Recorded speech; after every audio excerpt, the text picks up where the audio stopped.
The appointment of an infamous Israeli interrogator to a high-ranking police post has sent shockwaves among human rights groups. Known among inmates as Captain George, he's accused of numerous cases of torture and abuse of Arabs. Now that he's in charge of Arab affairs, many Palestinians fear for their lives. Paula Slier reports. I was kidnapped by an Israeli commando on the 21st of May 1994.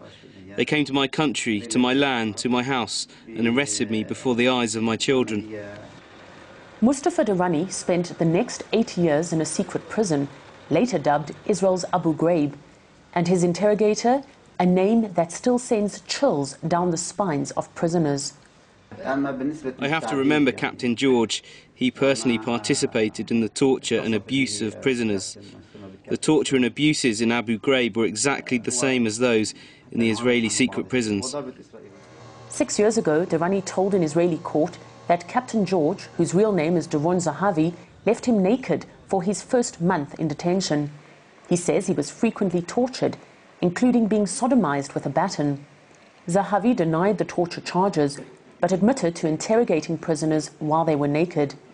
The civil suit for $1.5 million in damages was never settled because Durrani was released in a prisoner swap before the court issued a ruling. And now, in a move that has stunned human rights groups, he's been appointed to the post of advisor on Arab affairs to the Jerusalem police. Putting Captain George as a very high-rank policeman in Jerusalem is giving some sort of message to the Palestinian: we are bringing now someone that knows how to treat you. Meaning they don't care much about what the Palestinian will feel. They want to threaten them. And the message is reverberating throughout the Palestinian territories. These two brothers were arrested last year. Hamid was only kept in prison for 3 days because, he says, he was so badly tortured. The interrogator led me into a room that was very small, probably 1.5 meters square. Through the blindfold I could see small shapes moving around me, but then he put a plastic bag over my head that reached down to my knees. Then he started to beat me. He hit me on the back and pushed me into the wall. Charges of torture against Israelis are nothing new. Since 2001, we know about more than 650 complaints that were sent to the government about torture. And there was not even one criminal investigation, meaning that torturers have total impunity. They can do everything that they want and nothing will happen to them here inside Israel. Just months into his new position, Zahavi has already been accused of badly injuring a Palestinian in Jerusalem.